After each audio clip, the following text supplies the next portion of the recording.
Hi class, it's Mrs. Newton. I'm back. You can see the storm has passed for the most part, although the clouds are still lingering.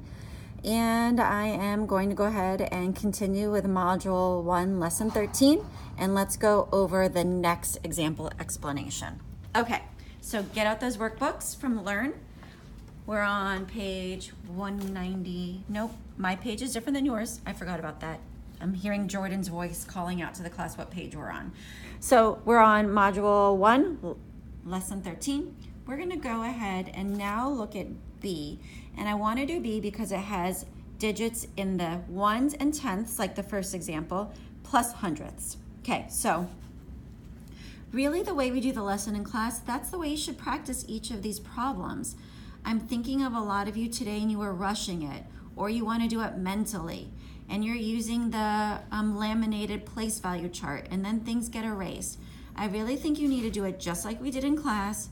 Draw your place value chart, really show the place values, and group accordingly, and I think it's going to make a big difference.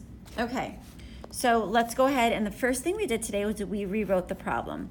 We put the dividend inside the house, 2 64/100ths, and then the divisors on the outside. Once we realize that this division problem can be written multiple ways, then in your mind you realize here's another way to write it. We have how many ones divided by 2. Think about it like you're breaking apart a multiplication problem. Then it's asking you how many hundredths, and then divided by 2. So you're literally breaking apart this original problem like you would break apart a multiplication problem. So I'm gonna write down this on my Post-it. Ones, I have 2 ones, 2 right there. Tenths, I have 6/10ths, bam, right there. Hundredths, 4/100ths, bam, right there. The first part of this question is asking how many ones. I have 2 ones. I'm gonna come over here. How many ones? I have 2 ones. That part of the problem is done. Now I'm left with the 64/100ths. Oh, look at here it is. How many hundredths? I'm left with 64/100ths. Now I'm gonna take this whole problem written in uniform and I'm gonna divide it by the whole problem. There it is. Divide it by the 2. Okay, so now I'm gonna go back to my place value. I have 2 ones. 2 ones divided by 2. That means it's gonna go into 2 equal groups. And how much is in one of the groups? It's 1. 1 ones. Now, it wants to know hundredths. We said 64/100ths. What does that look like visually?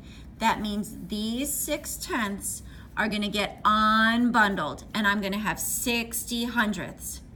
But don't forget, you already had 4/100ths. So how many total hundredths do you now have? 61 unbundled, plus the 4 is your 64/100ths. We have to divide that now by 2. That means you draw 64 of these and put into 2 equal groups. I know, it seems like a lot of work. And when you do that, you're gonna have 32 in a group and 32 in a group. 64 divided by 2 is 32. Therefore, we add the number of ones plus the number of hundredths, and your quotient is 1 32/100ths. I hope that clarifies things, and I hope that your Learn pages go better. If not, don't forget, we have a Lunch and Learn tomorrow. Have a great night. Don't stress. Just do your best.